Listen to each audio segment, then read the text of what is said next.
Hello students. तो कैसे हैं आप लोग? हाय। हाय जाफरीन। हाय मोहम्मद। हाय अनुवेदा। तो आज हम लोग, जैसा मैंने कल कहा था कि हमने कल कंसंट्रेशन के क्वेश्चंस वगैरह देख लिए थे, ठीक है? तो मैंने कल बोला था कि हम कॉलिगेटिव प्रॉपर्टी की ओर मूव करेंगे, जो कि एक लिक्विड इन लिक्विड का पार्ट है। तो उससे पहले हम क्या करने वाले हैं, हमने हेनरी लॉ और जो कि गैस इन लिक्विड का एग्जांपल है, उसके बाद सेकंड हमारा जो है सॉलिड इन अ लिक्विड, जो कि आप जनरली एग्जाम्पल देखते हो, पहले हम उनके बारे में देखेंगे, ठीक है? तो चलिए आज का सेशन स्टार्ट करते हैं। तो सबसे पहले सॉल्युबिलिटी क्या होती है? क्या होती है सॉल्युबिलिटी? तो हम जो भी अभी सॉल्यूशंस देखने वाले हैं उसमें हम क्या करेंगे, तीन तरह के सॉल्यूशंस मैंने पहले ही बताए थे, गैसियस, लिक्विड और सॉलिड सॉल्यूशंस। क्लियर है? तो इस वाले चैप्टर, मतलब इस वाले लेक्चर में हम सिर्फ और सिर्फ लिक्विड सॉल्यूशंस में देखेंगे, जहाँ पे सॉल्वेंट जो है हमारा वो लिक्विड रहेगा, है ना? क्लियर है? तो फिर सॉल्युबिलिटी क्या होती है? सॉल्युबिलिटी वो होती है कि मान लीजिए आपने एक सॉल्वेंट लिया, वाटर लिया, और आपने एक दिए हुए टेम्परेचर पे शुगर मिलाना स्टार्ट किया। तो जब ये शुगर फर्दर डिसॉल्व होना बंद हो जाए, है ना, जब ये शुगर फर्दर डिसॉल्व होना बंद हो जाए, तो उस पॉइंट पे जो भी कंसंट्रेशन होगा उसे हम सॉल्युबिलिटी बोलते हैं, जिसे हम एस से रिप्रेजेंट करते हैं। आपने ये सॉल्युबिलिटी का एस पहले भी कहीं देखा होगा। कहाँ देखा था? इक्विलिब्रियम चैप्टर में देखा था ना। जब आप आयनिक इक्विलिब्रियम पढ़ रहे थे, तब आपने देखा होगा कि जब हम एक सॉल्युबिलिटी की बात करते हैं, जो कि पार्शियली सॉल्युबल सॉल्ट की बात करते हैं, तो उस केस में हम एस मानते हैं सॉल्युबिलिटी को। ठीक है? हाँ, सही कह रहे हो। It is the maximum concentration of the given solute in solvent, and that also at a specified temperature. ये टेम्परेचर बहुत इंपॉर्टेंट है। मान लो आपने कहा कि इस टेम्परेचर पे सॉल्युबिलिटी ये है, ठीक है, तो आपने डिफाइन कर दिया। अगर आपने टेम्परेचर नहीं डिफाइन किया होता और मान लो किसी ने टेम्परेचर बढ़ा दिया, तो सॉल्युबिलिटी जनरली क्या होती है? बदलती है ना? डिपेंड करता है कि रिएक्शन क्या है, एक्सोथर्मिक है, एंडोथर्मिक है, पर क्या होती है? बदलती है। तो उस केस में उसको हम सॉल्युबिलिटी फिर नहीं कह सकते, इसलिए हमको क्या करना पड़ेगा? टेम्परेचर को स्पेसिफाई करना पड़ेगा। अब ये डिपेंड करती है, जो सॉल्युबिलिटी होती है वो दोनों पे डिपेंड करती है, सॉल्वेंट पे भी और सॉल्यूट पे भी, कि हमारा सॉल्यूट का नेचर क्या है, पोलर है, नॉन पोलर है, कि इसमें वोलेटाइल है, नॉन वोलेटाइल है। तो ये सारी चीजें क्या नेचर है जो सॉल्यूट और सॉल्वेंट की है, वो डिपेंड करती है, वो बताती है कि सॉल्युबिलिटी कितनी होगी।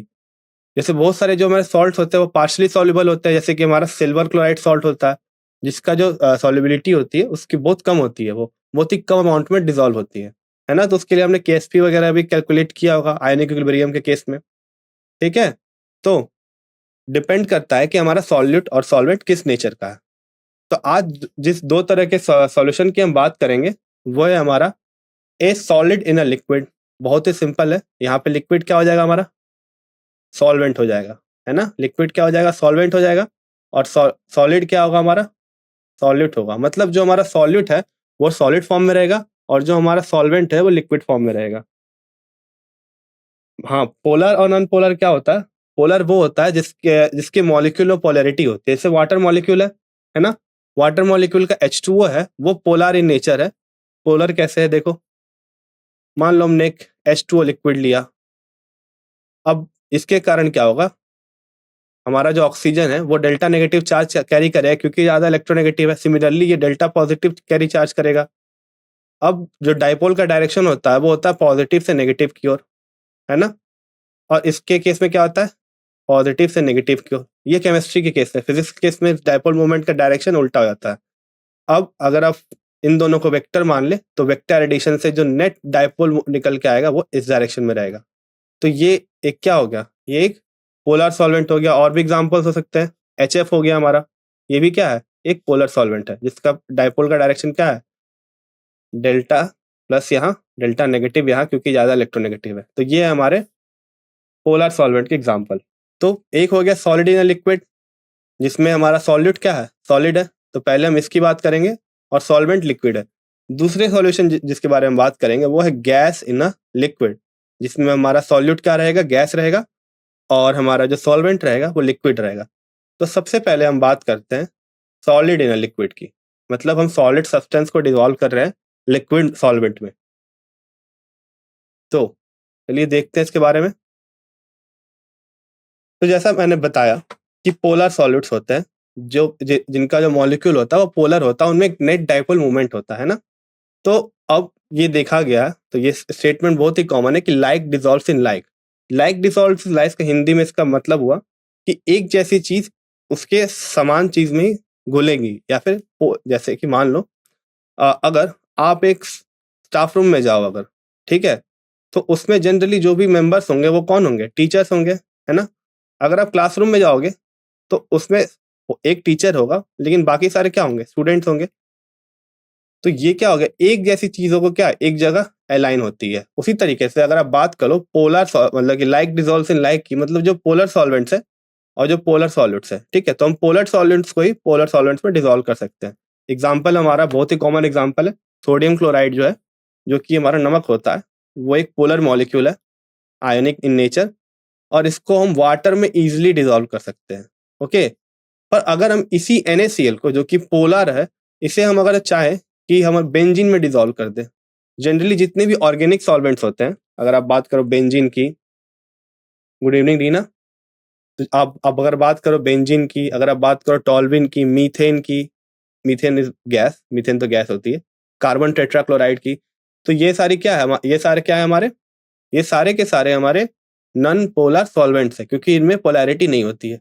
जबकि जो H2O मॉलिक्यूल है, या फिर हमारा HF है, HCl है, इन सब का जो भी सॉल्यूशन बनेगा वो क्या होगा? पोलर इन नेचर होगा। तो हमने सॉलिड ले लिया NaCl पोलर, और इसे डिसॉल्व किया एक पोलर सॉल्वेंट में, तो इसीलिए लिखा हुआ है polar solute dissolves in polar solvents and non polar dissolves in non polar solvents. मान लो अगर मैं पूछूं कि नॉन पोलर का एग्जांपल क्या है, तो वेरी क्लियर एग्जांपल है हमारे पास। अगर हम बेंजीन ले लें, है ना, बेंजीन ले लें और उसको टॉल में डिसॉल्व कर दे। मैं आपसे पूछूं कोई कोई कॉमन एग्जांपल दो आप, जो आपके डेली लाइफ में यूज होता है। आप किसका एग्जांपल दे सकते हो? सबसे कॉमन एग्जांपल होगा कि अगर आप आपने देखा होगा कि पेंट जब हम जो भी हम यूज करते हैं, तो पेंट में हम टारपिन ऑयल मिलाते हैं ना, टारपिन मिलाते हैं, तो ये दोनों के दोनों आपस में घुल जाते हैं। अगर आप इसी टारपिन को चाहोगे कि पानी में घुला दूं, तो ये नहीं घुलेंगे, क्योंकि टारपिन क्या है? वो नॉन पोलर है, और जो हमारा वाटर है वो क्या है? पोलर है। तो इस कारण से इन दोनों का मिक्सचर नहीं बनेगा और ये सॉल्यूशन नहीं कहलाएंगे, ठीक है। तो और जैसे ही अगर हम बात करें पेंट और टारपिन की, तो ये दोनों क्या है? नॉन पोलर है और दोनों आपस में डिसॉल्व हो जाते हैं। आपने देखा होगा जनरली कि जब भी आप पेंट वगैरह करते हो घर पे, डोर्स या फिर किसी भी एरिया में, तो आप सब टारपिन मिलाते हो उसकी डेंसिटी को एक तरीके से सही करने के लिए, ताकि वो सही तरीके से पेंट हो सके, है ना। तो उसमें हम किसका इस्तेमाल करते हैं? नॉन पोलर सॉल्वेंट का। तो जैसा मैंने कहा था अभी कि सोडियम क्लोराइड जो हमारा है वो पोलर इन नेचर है, इसे हम, या फिर शुगर भी, वो भी पोलर इन नेचर है। अगर हम इसे डिसॉल्व करें तो ये आराम से किसमें घुल जाता है? वाटर में घुल जाता है। जबकि जो हमारा नेप्थलीन है, नेप्थलीन बॉल्स जो होते हैं, या फिर एंथ्रासीन होता है, ये एंथ्रासीन का फॉर्मूला ये होता है ना, ये होता है हमारा एंथ्रासीन। ये हो गया हमारा नेप्थलीन। अगर हम इसमें एक और जोड़ दें तो वो हो गया एंथ्रासीन। तो ये जितने भी बेंजीन के डेरिवेटिव है, ये जनरली क्या होता है? नॉन पोलर होता है। अगर आप नॉन पोलर को डिसॉल्व करना चाहें तो सबसे अच्छा जो सॉल्वेंट है उसके लिए हमारा है बेंजीन। तो ये तो हो गई हमारी सॉल्यूशंस की बात है कि किस तरह का हम सॉल्यूशन तैयार कर सकते हैं। तो हमें देखा कि हम पोलर सॉल्यूट और पोलर सॉल्वेंट, या फिर नॉन पोलर सॉल्यूट या फिर नॉन पोलर सॉल्वेंट लेकर के एक सॉल्यूशन तैयार कर सकते हैं। अब सॉल्यूशन बनेगा तो ये तो हो गया पक्का। अब सॉल्यूट का जो कंसंट्रेशन है वो सॉल्वेंट में कितना रहेगा, ये कैसे डिसाइड करेंगे, है ना, ये कैसे डिसाइड करेंगे? तो इसके लिए उससे पहले हम यहाँ देख लेते हैं, a solute dissolves in a solvent if the intermolecular interaction are similar in two, और वी में से like this, like dissolves in like.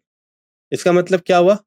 किस जो इंटरेक्शन है मॉलिक्यूल की भी, जैसे कि अगर आप पोलर मॉलिक्यूल, पोलर सॉल्वेंट लिया आपने, तो पोलर सॉल्वेंट में जो मॉलिक्यूल्स है उनके बीच का जो इंटरेक्शन है वो क्या है? इलेक्ट्रोस्टैटिक टाइप ऑफ इंटरेक्शन होता है, क्लियर है ना, इलेक्ट्रोस्टैटिक टाइप ऑफ इंटरेक्शन होता है।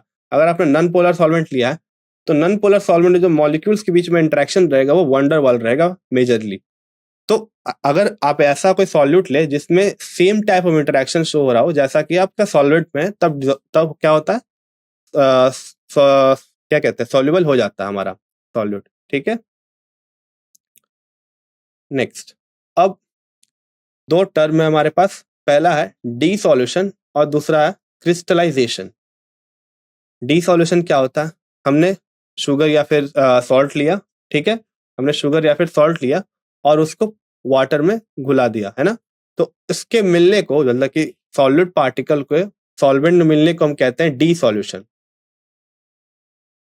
एंड जैसे जैसे हमारा डीसॉल्यूशन होते जाता है वैसे वैसे क्या होता है, हमारा सॉल्यूट का कंसंट्रेशन सॉलिड में बढ़ते जाता है। जबकि अगर हम इन्हीं सॉलिड पार्टिकल्स को वापस से निकाल ले सॉल्वेंट में से, क्रिस्टलाइज कर, जैसे कि आपने पानी लिया, ठीक है, उसमें आपने नमक घुल दिया, अब वापस से आप क्या करोगे, इस पानी को बॉईल करोगे तो पानी क्या वाटर वेपर के फॉर्म में उड़ जाएगा, जबकि हमारा जो सॉल्ट है वो हमारे कंटेनर में बच जाएगा। तो इस प्रोसेस को हम क्या कहेंगे, इस प्रोसेस को हम क्रिस्टलाइजेशन कहेंगे। तो some solid particle in solute collide with the solid particles and get separated out of the solution. तो ऐसा क्यों हो रहा है, क्यों आपस में कोलिजन क्यों हो रहा है, मॉलिक्यूल्स क्यों फास्ट मूव कर रहे हैं, क्योंकि हमने क्या किया, हीट प्रोवाइड किया।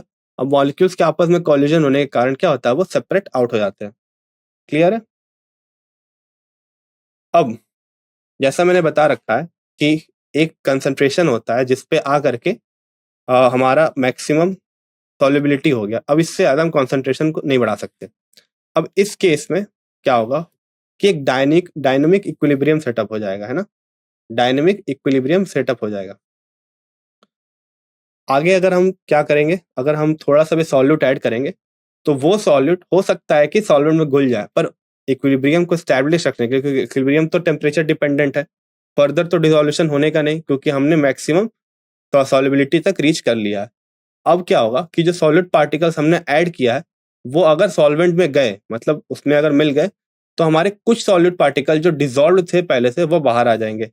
तो ये एक स्टैटिक इक्विलिब्रियम नहीं हुआ, ये एक डायनेमिक इक्विलिब्रियम हुआ, क्योंकि रिएक्शंस हो तो रहा है या फिर फिजिकल चेंज हो तो रहा है, पर वो विजिबल नहीं है हमारे नेकेड आइज से, है ना। तो सेम अमाउंट ऑफ सॉल्यूट जा रहा है और उतना ही अमाउंट ऑफ सॉल्यूट बाहर आ जा रहा है, ऐसे हम कहते हैं क्या है, डायनेमिक इक्विलिब्रियम, ठीक है। अब नेक्स्ट, ये कॉमन सा स्टेटमेंट है कि हमने सॉल्यूट प्लस सॉल्वेंट हमारा क्या हो गया, सॉल्यूशन हो गया। ओके, आगे तो जैसा मैंने बताया था कि इस ऐसे टाइप के कंसंट्रेशन जिसपे सॉल्युबिलिटी मैक्सिमम हो गई या फिर कंसंट्रेशन मैक्सिमम हो गया उसे हम क्या कहते हैं, सॉल्युबिलिटी। और इस तरह के सॉल्यूशन को हम कहते हैं saturated solution, saturated solution. Clear है। तो एक दिए हुए प्रेशर और दिए हुए टेम्परेचर पे जब हम फर्दर किसी भी सॉल्यूट को डिसॉल्व ना कर सके सॉल्यूशन के अंदर तो उसे हम कहते हैं सैचुरेटेड सॉल्यूशन। जबकि अगर हम फर्दर डिसॉल्व कर सकते हैं किसी भी सॉल्यूट को तो उसे हम कहते हैं unsaturated solution. Okay, unsaturated solution. The solution which is in dynamic equilibrium with undissolved solute is the saturated solution. जिसमें डायनेमिक इक्विलिब्रियम हो गया, क्योंकि क्या हुआ, अब जैसे ही सॉल्यूट घुल रहा है तो कुछ सॉल्यूट क्या आ रहा है, बाहर आ जा रहा है, मतलब मैक्सिमम सॉल्युबिलिटी हो चुकी है, तभी तो ऐसा हो रहा है ना, तभी तो आगे सॉल्यूट नहीं घुल पा रहा। तो जब डायनेमिक इक्विलिब्रियम हो जाता है तभी क्या होता है, हमें एक सैचुरेटेड सॉल्यूशन मिलता है। और उस समय जो भी सॉल्यूट का कंसंट्रेशन होता है उसे हम क्या कहते हैं, सॉल्युबिलिटी कहते हैं। ओके, अब हमने पढ़ लिया कि सॉल्यूशन क्या होता है, सॉल्यूट हमने क्या क्या लिया, सॉल्यूट हमने सॉलिड लिया, सॉल्वेंट हमने लिक्विड लिया। अब जो मैक्सिमम कंसंट्रेशन हो सकता है उसे हम सॉल्युबिलिटी कहते हैं, और ऐसे सॉल्यूशन को क्या कहते हैं, हम सैचुरेटेड सॉल्यूशन कहते हैं। ओके, और अगर सैचुरेटेड सॉल्यूशन नहीं हुआ तो उसे उसके अपोजिट को क्या कहते हैं हम लोग, अनसैचुरेटेड सॉल्यूशन। और सैचुरेटेड सॉल्यूशन पे अगर हम फर्दर अगर सॉल्यूट ऐड करें तो हमें डायनेमिक इक्विलिब्रियम देखने को मिलेगा। अब ये सारी चीजें हो गई सॉल्यूट और सॉल्वेंट से रिलेटेड कि पोलर होना चाहिए, सॉल्यूट होना चाहिए, अगर सॉल्यूट अगर पोलर है तो सॉल्वेंट भी हमारा पोलर होना चाहिए, और इसका वाइस वर्सा भी ट्रू है। तो ये तो हो गई नेचर सॉलिड और सॉल्वेंट के बारे में।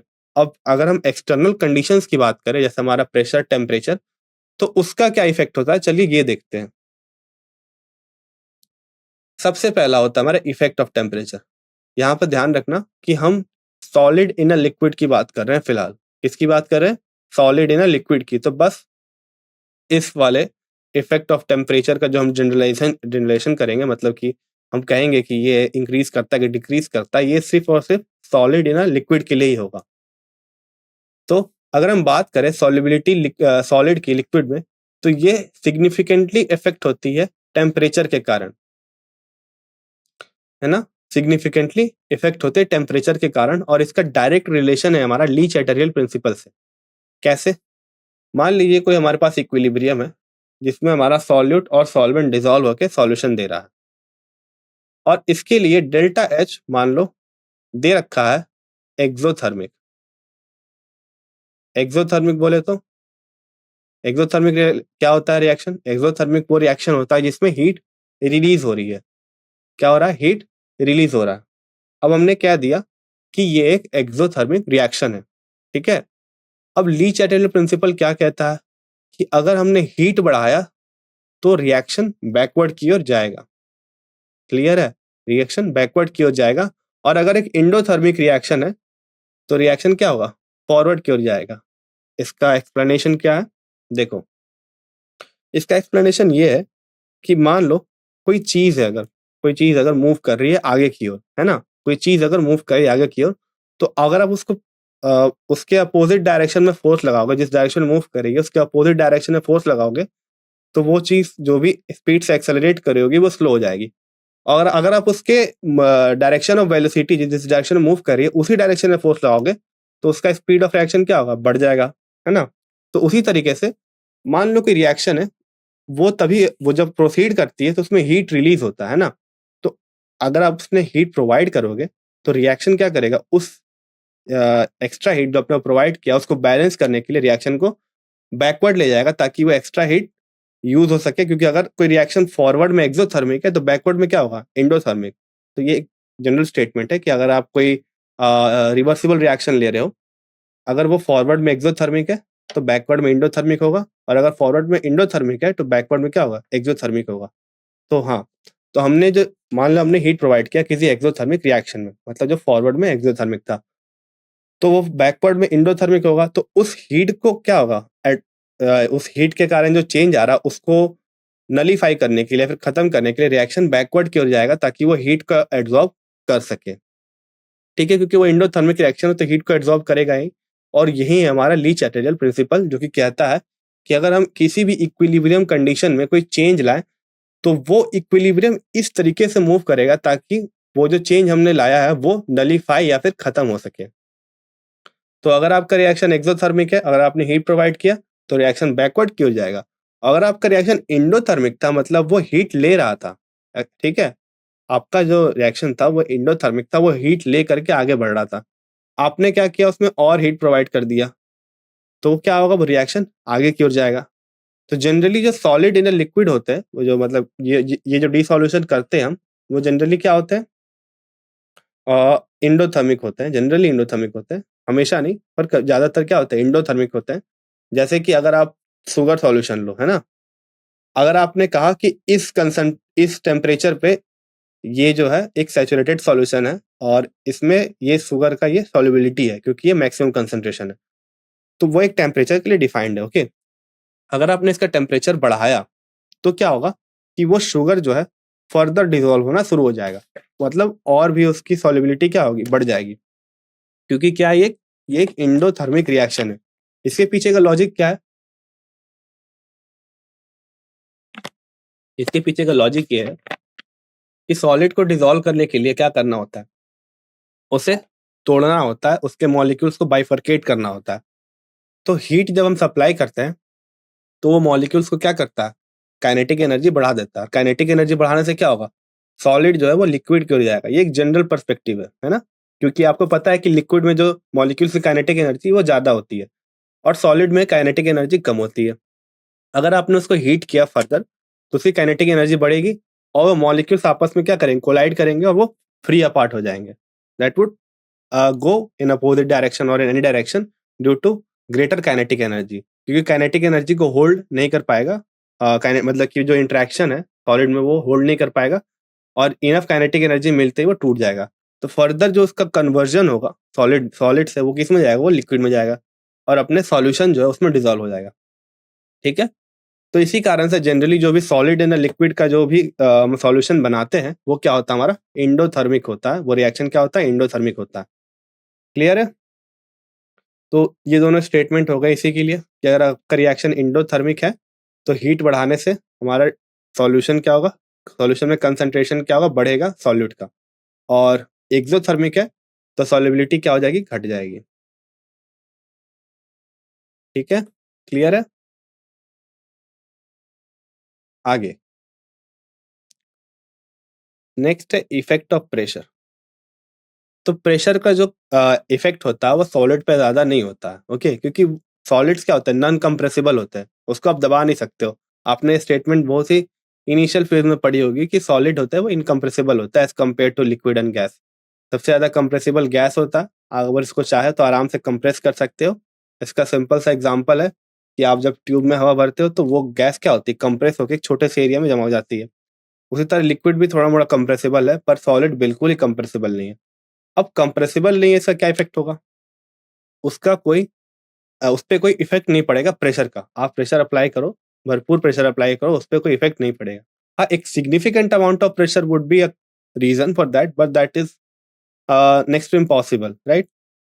तो इसीलिए हम कह सकते हैं कि प्रेशर के कारण सॉलिड पे, सॉलिड का जो सॉल्युबिलिटी है लिक्विड पे, उस पे कोई असर नहीं पड़ता है ना? इसी कारण से solids and liquids are highly, क्यों है, क्योंकि सॉलिड्स और liquids are highly incompressible and its practically remain unaffected by change in pressure. Clear है ये बात? हाँ, गुड।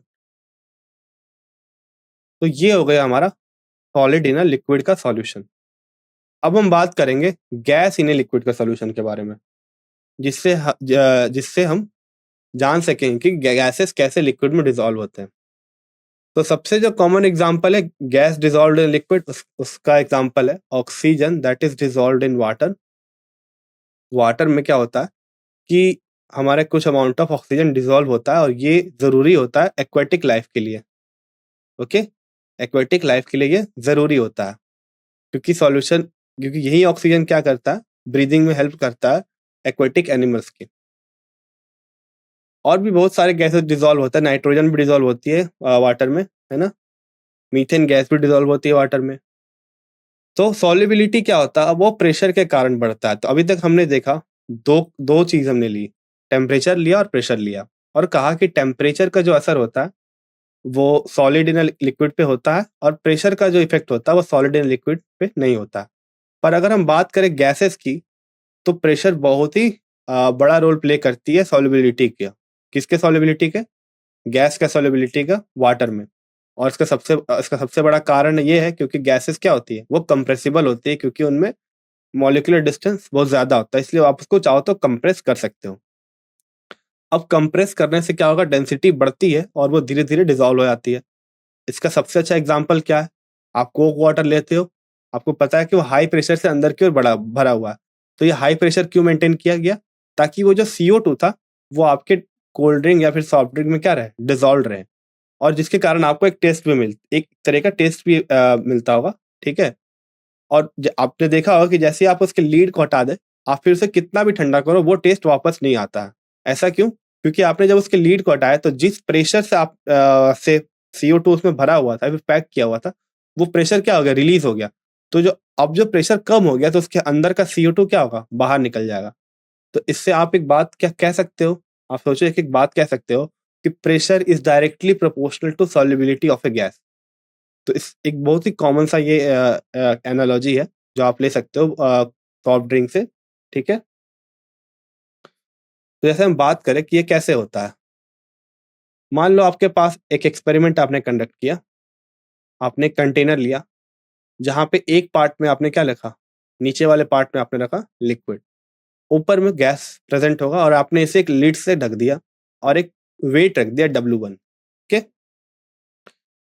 अब जो है यहाँ जो नंबर ऑफ पार्टिकल्स है, यहाँ पे जो नंबर ऑफ पार्टिकल्स है जो इंटरफेस पे प्रेजेंट है, इंटरफेस किसे कहते हैं, ये जो हमारा ये है हमारा इंटरफेस जो कि लिक्विड और सॉलिड के बीच में प्रेजेंट है, लिक्विड और गैस के बीच में प्रेजेंट है।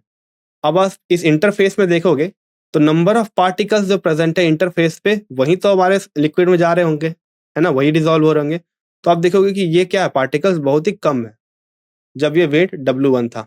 अब हमने क्या किया, सिमिलर 3 वेट्स ऐसे ही रख दिए, W1, W2, W3, जिसके कारण आप इसे एक पिस्टन कह सकते हो, फिर लीड कह सकते हो। ये पिस्टन क्या हो गया, नीचे आ गया। हमने एक फ्रिक्शनलेस पिस्टन लिया, तो ये क्या आ गया, नीचे आ गया। अब क्या हो इस कारण से, अब आप देखोगे कि इसके इंटरफेस पे जो नंबर ऑफ पार्टिकल्स जो अब है वो ज्यादा है। तो अब चांसेस ज्यादा है कि ये जो गैसियस मॉलिक्यूल्स है वो क्या कहाँ जा सके, इस लिक्विड में एंटर कर सके। तो the lower part is solution and the upper part is the gases system. ये हमारा क्या है, gases system at pressure P and temperature T। अब हमने क्या किया कि मान लिया एक डायनेमिक इक्विलिब्रियम होगा, जहां यहाँ से पार्टिकल बाहर जा रहा होगा और इस गैसियस से पार्टिकल वापस अंदर आ रहा होगा। ओके, अब मान लो आपने प्रेशर इंक्रीज किया और यहाँ पे इस नंबर ऑफ डेंसिटी बढ़ा दी नंबर ऑफ पार्टिकल्स की इस सॉल्यूशन के ऊपर। ठीक है, अब क्या होगा कि ये गैसेस मॉलिक्यूल से उनके चांसेस ज्यादा हो जाएंगे कि वो इस सॉल्यूशन में डिसॉल्व हो सके। क्लियर है?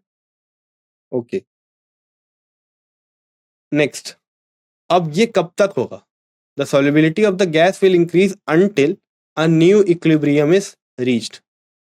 ये कब तक होगा, जब तक के लिए एक नया इक्विलिब्रियम रीच नहीं हो जाए। तो ये डायरेक्ट ली चैटेलर प्रिंसिपल से दोबारा से जुड़ा हुआ है। आपने जैसे ही प्रेशर बढ़ाया तो आपने क्या किया, एक डायनेमिक इक्विलिब्रियम को डिस्टर्ब कर दिया, प्रेशर बढ़ा दिया। अब इस प्रेशर को हैंडल करने के लिए क्या करेगा कि जो अमाउंट ऑफ गैस जो उस ऊपर में जो रखा हुआ था, फिर जो पड़ा हुआ था, जो मूव कर रहा था, वो क्या हो जाएगा, बढ़ जाएगा। अब उसे अगर आप घटा दोगे तो प्रेशर भी क्या हो जाता है, घट जाएगा। तो वो प्रेशर कैसे वो घट कैसे सकता है कि वो जो गैसियस मॉलिक्यूल्स है वो लिक्विड सॉल्यूशन में चले जाए, तो नंबर ऑफ मोल्स घट जाएंगे तो प्रेशर क्या होगा, ऑटोमेटिकली घट जाएगा। ठीक है, तो ये तो हो गई हमारी क्वालिटेटिव चीज। क्वालिटेटिव मतलब हमने कहा कि प्रेशर घट जाएगा, ये तो बात हो गई। अब कितने अमाउंट से घटेगा, इसको कैसे क्वांटिफाई करेंगे, क्या इसका क्राइटेरिया होगा, ये सब चीज को सबसे पहले फॉर्मुलेट किया था हेनरी ने। उन्होंने कहा था कि किसी भी एक दिए हुए टेम्परेचर पे जो सॉल्युबिलिटी होती है किसकी, गैस की। तो इस बात को नोट करें कि हेनरी लॉ जो है वो गैस इन अ लिक्विड के लिए एप्लीकेबल है। किसके लिए है, गैस इन अ लिक्विड के लिए। तो हेनरी लॉ ने कहा था कि सॉल्युबिलिटी किसी भी गैस की डायरेक्टली प्रोपोर्शनल होती है partial pressure of the gas present above the surface of liquid और सॉल्यूशन। इसका मतलब क्या हुआ, ठीक कह रहे हो, P gas is directly proportional to X P. हम पढ़ेंगे इसके बारे में आगे। तो मैंने कहा कि एक आपने एक सॉल्यूशन लिया, जैसे आपने तुरंत अभी लिया था पहले, उस पर आपने गैसियस मॉलिक्यूल से आपने एक ऊपर से पिस्टन लगा हुआ। तो उन्होंने कहा कि जो सॉल्युबिलिटी होगी वो डायरेक्टली प्रोपोर्शनल होगी partial pressure of the gas that is present above the surface. उसके ऊपर जो गैस है उसका कुछ ना कुछ पार्शियल प्रेशर होगा, उससे कुछ प्रेशर अप्लाई कर रहा होगा वो। तो उस प्रेशर के डायरेक्टली प्रोपोर्शनल होगा हमारा सॉल्युबिलिटी। ठीक है, चलिए इसे इक्वेशन की मदद से समझते हैं। तो यहाँ पे हमने सॉल्युबिलिटी को रिप्रेजेंट करने के लिए, क्योंकि सॉल्युबिलिटी क्या है, कंसंट्रेशन। मैंने कहा था कि solubility is the maximum concentration of A saturated solution. ठीक है, तो सॉल्युबिलिटी को हम कंसंट्रेशन कह सकते हैं। अब कंसंट्रेशन को हम बहुत तरीकों से क्या कर सकते हैं, शो कर सकते हैं, है ना।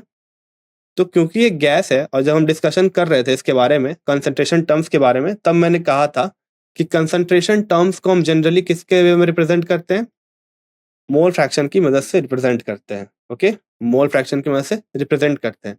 तो if we use the mole fraction of the gas, हम क्या करेंगे, मोल फ्रैक्शन को यूज करेंगे किसके रूप में, एक मेजर के रूप में सॉल्युबिलिटी का। ठीक है, तो हमें हमें पता है कि प्रेशर जो होगा वो डायरेक्टली प्रोपोर्शनल है सॉल्युबिलिटी का। अभी हमने तुरंत देखा कि जैसे हम प्रेशर बढ़ाते हैं तो सॉल्युबिलिटी बढ़ जाती है। तो हम यहाँ सॉल्युबिलिटी का मेजर क्या ले रहे हैं, मोल फ्रैक्शन, जो कि एक काई से रिप्रेजेंट होता है। ठीक है, अगर हम इस प्रोपोर्शनलिटी कांस्टेंट को हटा दें तो ये हो जाएगा के एच एक्स या फिर काई, मोर अप्रोप्रिएटली काई।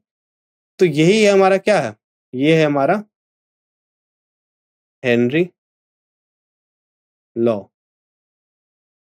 यही हमारा हेनरी लॉ का फॉर्मुलेशन है। ओके,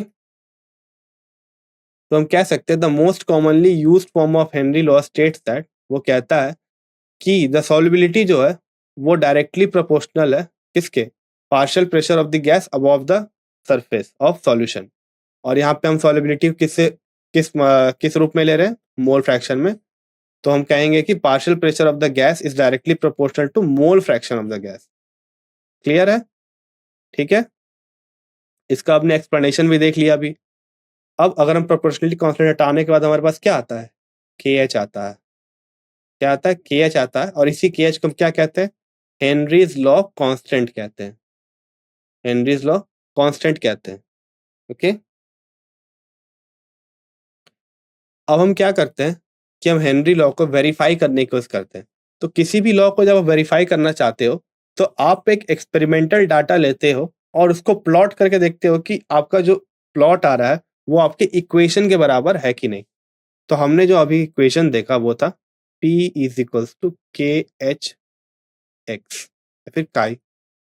अब इक्वेशन ऑफ स्ट्रेट लाइन क्या होता है, y is equals to M X plus C. ये होता है हमारा इक्वेशन ऑफ स्ट्रेट लाइन। अगर हम इसको इससे कंपेयर करें तो हमारा जो वेरिएबल है वो क्या निकल के आएगा, एक्स और वाई। तो पहले देखो आप इस इक्वेशन को समझोगे कैसे, आप कैसे पता करोगे कि ये एम है और ये एक्स है। तो देखो बच्चों, हम देखते हैं एम और एक्स होता क्या है। एक्स और वाई हमारा वेरिएबल होता है और एम और सी हमारा कांस्टेंट होता है। सबसे पहली और सबसे इंपॉर्टेंट बात कि वाई और एक्स हमारा वेरिएबल होता है और हमारा एम और सी क्या होता है, वो दोनों क्या होते हैं, कांस्टेंट होते हैं। तो के एच और काई में क्या वेरिएबल हो सकता है, तो पहले ही हमने इसे नाम दे रखा हेनरी लॉ कांस्टेंट। क्या है ये, हेनरी लॉ कांस्टेंट है। हाँ कांस्टेंट है गिवन टेम्परेचर पर हम तो बात कर रहे हैं हेनरी लॉ की, और हेनरी लॉ एक गिवन टेम्परेचर पे ही डिफाइंड है।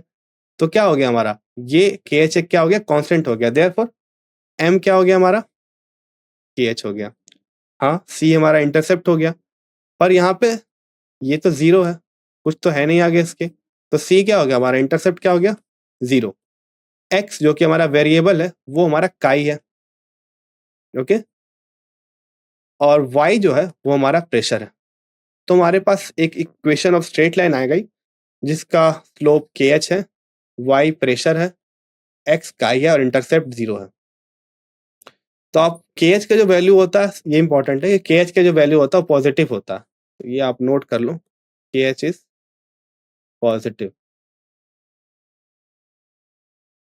ठीक है, अब अगर के एच पॉजिटिव है तो स्लोप क्या हो जाएगा हमारा, ओवरऑल पॉजिटिव हो जाएगा। स्लोप क्या हो गया हमारा, पॉजिटिव हो गया। इंटरसेप्ट जीरो है, मतलब ये ग्राफ कहाँ से शुरू होगी, ये जीरो से शुरू होगी। अगर कोई इंटरसेप्ट रहता तो फिर ऊपर से शुरू होती। तो क्योंकि इंटरसेप्ट हमारा जीरो है तो ये ग्राफ कहाँ शुरू होगी, ऑरिजिन से स्टार्ट होगी। हमारे एक्स एक्सिस पे क्या रहेगा, एक्स एक्सिस पे हमारा मोल फ्रैक्शन है, तो ये हमारा क्या है, मोल फ्रैक्शन। और लेफ्ट हैंड साइड में हमारा क्या है, प्रेशर है HCl का। हम HCl गैस को ले रहे हैं, वाटर में डिजोल्व कर रहे हैं, और प्रेशर को हम ले रहे हैं टॉर में।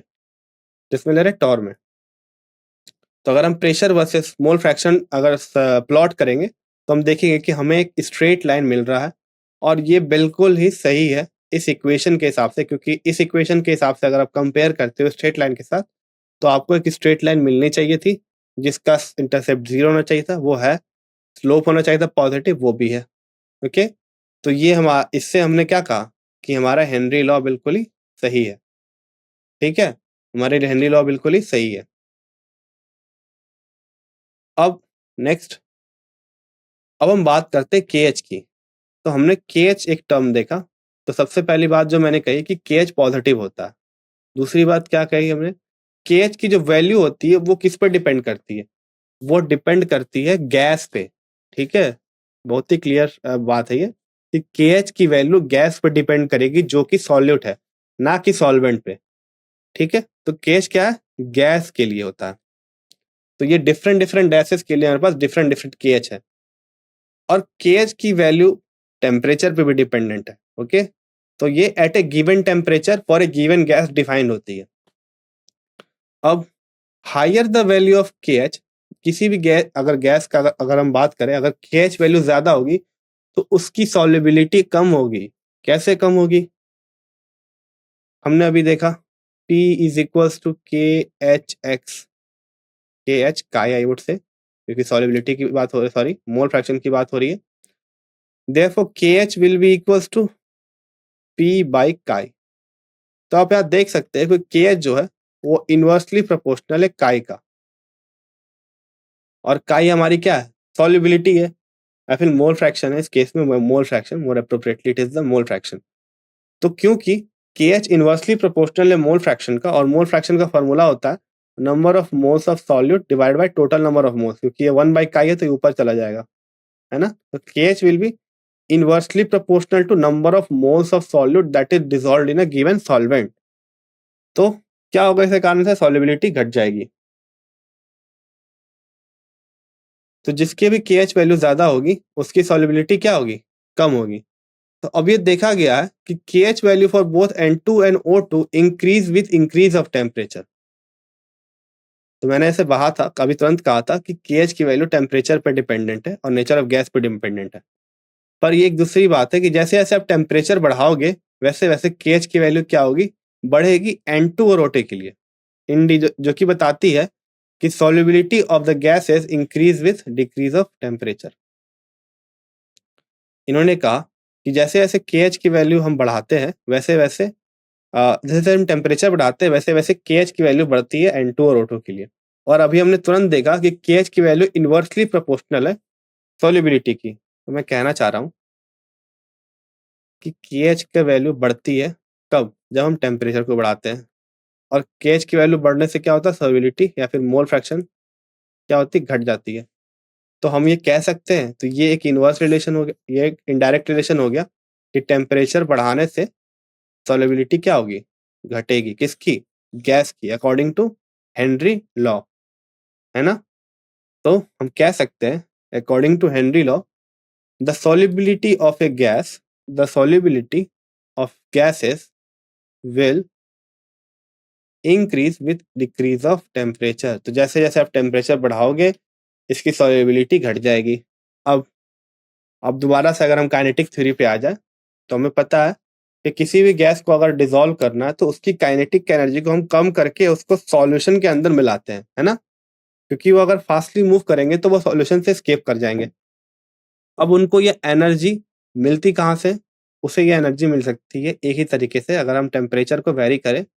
वैसे और भी कारण है, मिल सकते हैं, जैसे कि अगर हम और कोई भी तरीके से भी उसे अप्लाई कर सकते हैं, पर फिलहाल हम टेम्परेचर की बात करें। तो अगर आप टेम्परेचर बढ़ाओगे तो उसकी जो गैसेस मॉलिक्यूल जो डिसॉल्व है उसको इनफ काइनेटिक एनर्जी मिल जाएगी और वो उस सॉल्यूशन के अंदर से बाहर निकल जाएगी या फिर बाहर लिफ्ट ऑफ हो जाएगी, ओके, क्योंकि उसके पास इनफ काइनेटिक एनर्जी है। ठीक है, तो solubility इज और mole fraction of is inversely proportional to your temperature. ये बात क्लियर है ना। अब नेक्स्ट,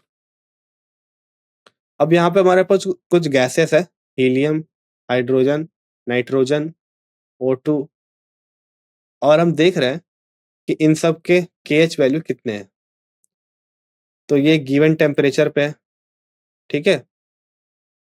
तो हीलियम की जो KH की वैल्यू सबसे ज़्यादा, फिर किसकी है, हाइड्रोजन की, फिर किसकी है, नाइट्रोजन की। टेम्परेचर देखते जाना, हम टेम्परेचर इन तीनों में कांस्टेंट रखा, और 293 केल्विन पे और कौन है, उससे भी कम किसकी है, KH, ऑक्सीजन की। तो अगर हम KH वैल्यू के ऑर्डर की बात करें तो सबसे ज़्यादा किसकी है, सबसे ज़्यादा हीलियम गैस की, ठीक है, उसके बाद है हाइड्रोजन की, बीच में नाइट्रोजन। अगर ये KH का ऑर्डर है तो सॉल्युबिलिटी या फिर मोल फ्रैक्शन का ऑर्डर क्या होगा, सबसे ज़्यादा सॉल्युबिलिटी या फिर मोल फ्रैक्शन किसकी होगी, O2 की होगी, फिर किसकी होगी, N2 की होगी, H2 की होगी, और हीलियम की होगी। आपने एक ट्रेंड यह ऑब्जर्व किया कि जितने भी छोटे गैसेस मॉलिक्यूल्स हैं, हीलियम, हाइड्रोजन, उनकी सॉल्युबिलिटी क्या है, कम है as compare to heavier molecules, ठीक है। अब देखो, अब जैसे जैसे मूव करते जा रहे हो हेवियर मॉलिक्यूल्स की तरफ, आर्गन, CO2 उससे भी बड़ा, उन सब की KH वैल्यू क्या हो रही है, घटते जा रही है ना? KH वैल्यू घटते जा रही है और काई वैल्यू क्या हो रही है? बढ़ते जा रही है। ओके? तो ये बात बहुत ही इंपॉर्टेंट है कि for heavier gases the value of KH value is small and therefore there solubility is high, whereas for lighter molecules like helium and hydrogen KH value is very high और इसके कारण से इनकी solubility क्या होती है? कम होती है। अब यहाँ एक और चीज मेंशन्ड है, अगर आप देखो तो ये सेम नाइट्रोजन गैस लिया हुआ है ना, हमने सेम नाइट्रोजन गैस लिया टू डिफरेंट टेम्परेचर पे। तो सपोज एट 293 केल्विन N2 के KH का वैल्यू है कितना? 76.84, जबकि 303 केल्विन पे N2 के KH का वैल्यू है 88.4। तो आपने यहाँ से यहाँ मूव करने में क्या किया? टेम्परेचर को बढ़ा दिया। टेम्परेचर को बढ़ा दिया तो KH वैल्यू क्या हो गया? घट गया, जिसके कारण से क्या हो गया? सॉल्युबिलिटी बढ़ गई। तो यहाँ से भी हम कह सकते हैं कि सॉल्युबिलिटी जो है हमारी या फिर जो मोल फ्रैक्शन है वो इनवर्सली प्रोपोर्शनल है किसके? टेम्परेचर के। तो अगर हम सॉल्युबिलिटी घटाएंगे तो सॉरी, अगर हम टेम्परेचर बढ़ाएंगे तो सॉल्युबिलिटी क्या होगी? घटेगी। अगर मैं पूछूं कि इसकी यूनिट क्या होगी, बताओ KH की यूनिट क्या होगी? T is equals to KHX या फिर KH काई आई वुड से। तो काई की यूनिट तो कुछ होती नहीं है, mole fraction is dimensionless. Pressure की यूनिट पता है आपको? बार या फिर ATM या फिर पास्कल। तो KH की भी यूनिट क्या होगी? सेम होगी, बार ATM पास्कल। तो KH will have a unit of pressure, इसीलिए यहाँ सब सारी जगहों पे हमने लिखा है KH बाई K बार, मतलब कि KH के वैल्यू को किलो बार से डिवाइड करके फिर लिखिए इनके वैल्यूज।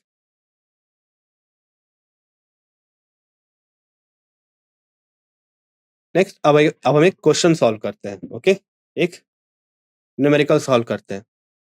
तो क्वेश्चन कह रहा है कि हमने नाइट्रोजन गैस को बबल किया वाटर में। बबल किया वाटर मतलब वाटर के अंदर पुश किया, काइंड ऑफ वाटर में डिसॉल्व करने की कोशिश की। तो हाउ मेनी मिलीमोल्स, क्या पूछा है? Millimoles of N2 gas would dissolve in 1 liter of water. Okay, 1 liter of water. Assume that N2 exerts a partial pressure of 0.987 bar. Partial pressure दे रखा है कितना? 0.987 bar. Given that Henry law constant, N2 के लिए Henry law constant भी दे रखा है। ठीक है, KH किसके लिए? N2 के लिए कितना दे रखा है? 76.48 at the same temperature. Temperature क्या होगा? मेंशन किया होगा, और इंपॉर्टेंट है क्वेश्चन में कि आपके पास टेम्परेचर है, आपके पास P है, आपके पास KH है ना? आपको क्या निकालना है? X निकालना है। क्या निकालना है आपको? X निकालना है। तो आप कह सकते हो ओके, हाँ mmHg मर्करी भी कह सकते हैं, ये भी यूनिट है। ठीक है, तो आपको क्या निकालना है? X निकालना है या फिर काई निकालना है। तो कैसे कैलकुलेट करेंगे? P is equals to KH chi, ये हमारा फॉर्मूला है। तो chi will be equals to KH by P। Okay, KH की वैल्यू है 76.48, 76.48 और हमारे पास पार्शियल प्रेशर है N2 का 0.987 बार। तो हमें किसी एक को बार में बदलना होगा। तो मान लो ये किलो बार में दे रखा हमने, हम इसे भी किलो बार में चेंज कर देते हैं 10⁻³ से मल्टीप्लाई करके, क्योंकि 1 bar is equals to 10⁻³ kilo bar. Therefore 0.987 bar will be equals to how much? 0.987 into 10⁻³ kilo बार।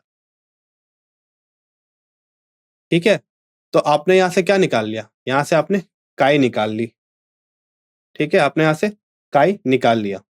एक बार आपने काई कैलकुलेट कर लिया तो आपके पास क्या आ गया? मोल फ्रैक्शन आ गया N2 का। ठीक है, आपके पास मोल फ्रैक्शन आ गया N2 का।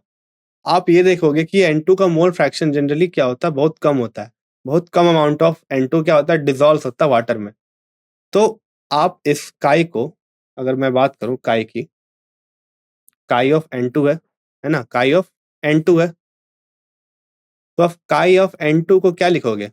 Number of moles of N2, है ना? Number of moles of N2 by total number of moles, that is no number of moles of N2 plus number of moles of water जिसमें वो dissolve हो रहा है। पर क्योंकि number of moles of N2 बहुत ही कम है, किसके कंपैरिजन में? वाटर के कंपैरिजन में। तो हम इसे डायरेक्टली लिख सकते हैं, number of moles of N2 plus number of moles of H2O is approximately equals to number of moles of H2O। तो इसी तरीके से हम इस इक्वेशन को फर्दर मॉडिफाई करके लिख लेंगे, number of moles of H2O। अब अभी आपने इसका वैल्यू कैलकुलेट कर रखा है, 76.48 76.48 बाई 0. How much? 0.987 इंटू 10⁻³ अब आपके पास एक और चीज दे रखी थी कि आपके पास 1 लीटर ऑफ वाटर है। ओके, 1 लीटर ऑफ वाटर है। तो 1 लीटर ऑफ वाटर में कितना मास होगा? तो हमें पता है कि डेंसिटी ऑफ वाटर जो होती है, डेंसिटी ऑफ वाटर क्या होती है बताओ? ये होती है 1 ग्राम पर ml। ये नोन है, ठीक है? डेंसिटी ऑफ वाटर क्या होती है? 1 ग्राम पर ml। तो आपको अगर पूछा जाए कि 1 लीटर में कितना प्रेजेंट होगा वाटर, 1 लीटर में कितना प्रेजेंट होगा? 1 मिलीलीटर में तो 1 ग्राम है ना? 1 मिलीलीटर में तो 1 ग्राम है। देयरफॉर 1 लीटर में कितना होगा? बताओ, जल्दी बताओ। 1 मिलीलीटर में कितना होगा? इसको हम कैलकुलेट करते हैं। पहले हम मिलीलीटर को लीटर में चेंज करते हैं। That will be 10⁻³ litre, 1 gram. Therefore 1 liter will be equals to 10⁻³ gram, that is equals to 1 kg also। ठीक है, सही है ना? तो आपने मास कैलकुलेट कर लिया वाटर का, पर आपको ग्राम में चाहिए होता है हमेशा। क्यों ग्राम में चाहिए होता है भाई? क्योंकि आपको नंबर ऑफ मोल्स कैलकुलेट करने हैं वाटर के। नंबर ऑफ मोल्स कैलकुलेट करने हैं, वो होते हैं गिवन मास बाय मोलर मास, और मास किस में होना चाहिए? ग्राम में। तो यहाँ पे 1000 ग्राम ले लोगे, divide by molar mass. Water का मोलर मास कितना होता है? 18 होता है। ओके, इस इक्वेशन को हमने मॉडिफाई किया है, ये याद रखना। कैसे मॉडिफाई किया है? क्योंकि इसका नंबर ऑफ मोल्स ज्यादा है, तो हमने इसे डायरेक्टली लिख दिया n ऑफ H2O से डिवाइड करके। फिर हमने 1 लीटर वाटर में पता कर लिया कि हमारे पास 1000 ग्राम ऑफ क्या है? वाटर है। तो इससे हमने क्या निकाल लिया? Number of moles of water. अब आप इसको फर्दर इवेलुएट कर लो अपने से, खुद से। 0.987 into 10⁻³ that is multiplied by 1000 by 18, that would give you the number of moles of N2। Clear है ये? चलिए इसे देखते हैं कैसे होता है, फिर ये सॉल्यूशन देखते हैं इसका। सबसे पहले हमने क्या निकाल लिया? मोल फ्रैक्शन, जैसा मैंने बताया था, इसको कन्वर्ट करके। फर्दर हमने क्या किया? फर्दर हमने इसे काई के रूप में लिख दिया, और मान लिया कि ये N2 नंबर ऑफ मोल्स है वो बहुत कम है, इसलिए हमने इसे 55.5 से ये कर दिया, क्योंकि न्यूमरेटर में इसे हम नेग्लेक्ट कर सकते हैं, क्योंकि number of moles of N2 बहुत ही कम है। ओके, अब यहाँ से हमने नंबर ऑफ मोल्स निकाल लिए। एक बार हमने नंबर ऑफ मोल्स निकाल लिए तो उसे हमने मिली मोल्स में ही रहने दिया। क्लियर है? तो इस तरीके से हम इसको कैलकुलेट कर सकते हैं।